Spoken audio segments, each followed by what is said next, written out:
In this episode, the list just keeps on growing, as these are toys I wish I still had. So, stick around.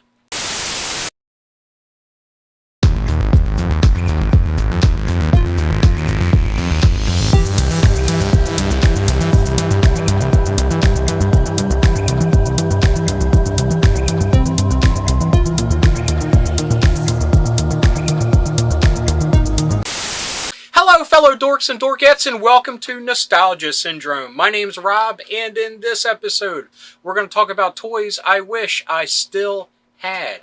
This is the third time I've talked about this, and like the toys I wish I had, this is a list that will probably never be exhausted. These are toys that for one reason or another, they are not with me anymore. Either they were given away, they were broken, they were destroyed by my idle hands once I hit teenage years. Yeah, I regret saying that, but it's the truth. But none of the items on this list suffered that fate. Most of these were given away or donated or just ended up in the trash because my parents. We'll just leave it at that. Number one on the list is an item that I've been thinking about a lot recently because we are buried in snow up here in PA, and when I think about snow, I think about Hoth, and I think about how crappy that would be to live there.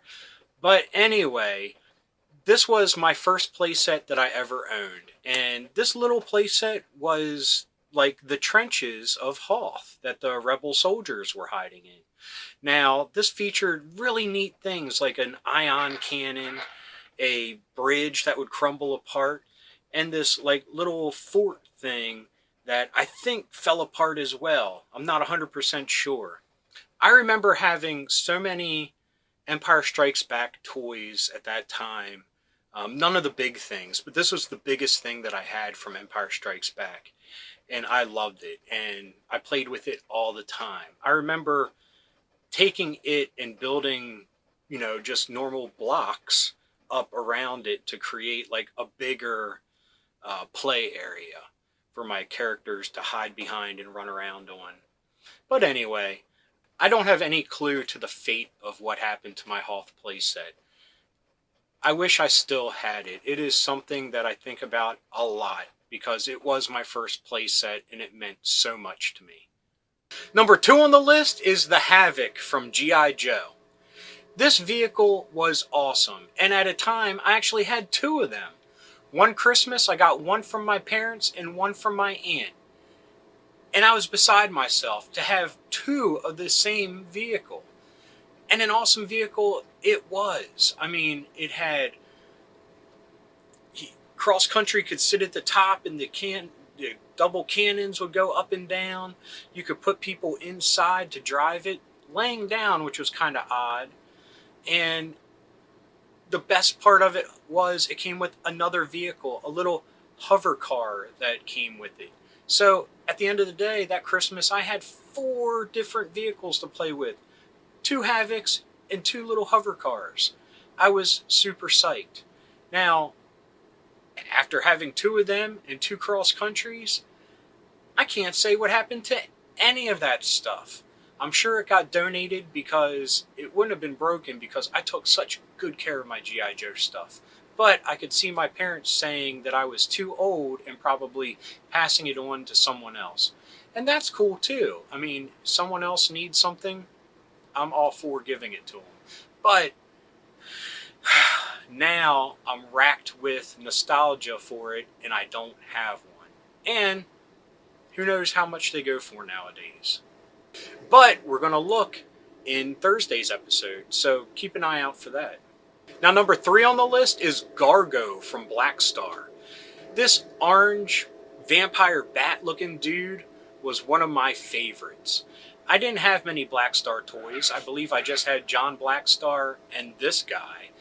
And they just fit with my He-Man figures. They were a little bit taller, but who cares? Gargo went along famously with Skeletor and his dudes. Now, the only thing that I didn't like about Gargo was his yellow wings that would pop into his back. they would always fall off, and it just never held true to his back. I wish it was a little bit more sealed on there, because every time I'd go to play with them, they'd pop off. So that was a real downer. Again, I don't know what happened to this dude or the demon character that he came with, or goblin, or whatever you want to call it, the little green demon that he came with. I don't have either of them with me anymore, and I want them so badly. This, like the Hoth playset, this is something I think about a lot. Whenever the picture pops up online, I feel so, I don't know, antsy that I want to get it again. Number 4 on the list is the Dinobot Slag. This Triceratops was my favorite Dinobot, and it was given to me as a gift by my grandmother. For no other occasion other than she liked buying me things, and I didn't get a lot, so whenever she gave me a gift, it meant so much to me.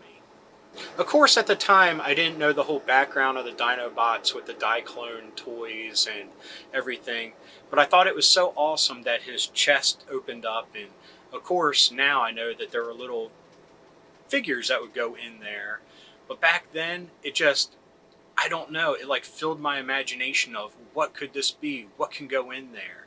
I think maybe I put a marble in there at one time and pretended like it was kind of like the spark, you know, but yeah, I loved Slag. He's still one of my favorite Transformers of all time, and I would love to get my hands on it. Of course, there were more recent versions of him released, but I just couldn't bring myself to get them because it's not the same.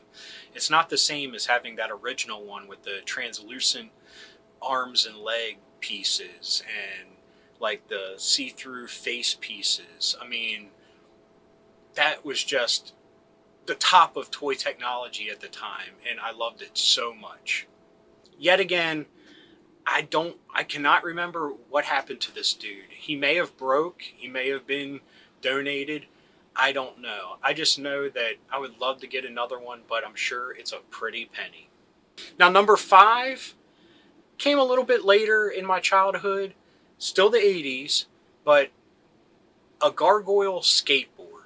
Not gargoyle like Disney gargoyles. This was the Gargoyle Skateboard.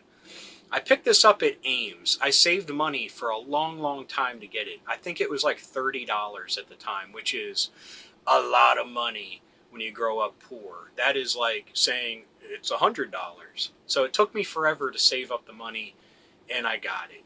I just loved the artwork on the skateboard, and I sucked at skating. I wanted to be good at it, but it was kind of hard because all the people that skated around me, or I knew from middle school at the time, had name brand boards. So as soon as they saw that I had a knockoff board, they were all over me.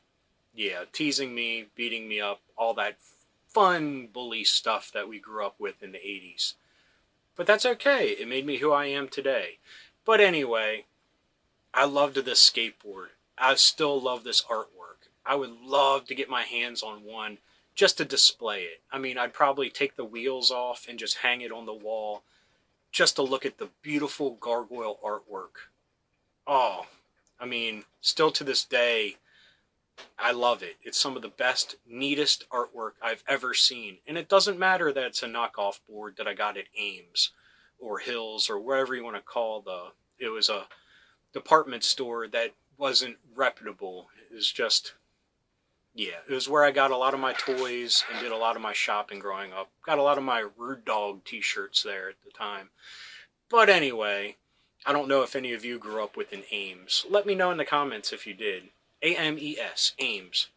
But anyway, yeah, would love to get my hands on one of these. And I think that after I got just bullied and beat up enough and I didn't ride it, it just got tossed by my parents. As sad as it is that I worked so hard to get that money, but didn't get any encouragement from any of my peers, actually got beat up over it, so yeah, it probably went in the trash. Yeah. Anyway, enough of a downer. That was just a quick list of 5 toys that I wish I still had. Like I said, this is the 3rd part of this little series. So if you want take a look back at some of the older ones. And like I said, coming up this Thursday, I'm going to be jumping on eBay to see how much money some of these items are nowadays and if I can get them in my collection again. But anyway, until then, thanks for watching. I hope you enjoyed this episode. If you did, please give me a thumbs up. If you got something to say, please leave a comment. I love reading them and I love getting back to everybody. And if you enjoyed this episode or any of the ones that YouTube is recommending down here, please hit subscribe. And if you hit that little bell icon, you'll be notified whenever there's a new episode. So anyway, until next time, thanks for watching. Keep being rad and stay dorky.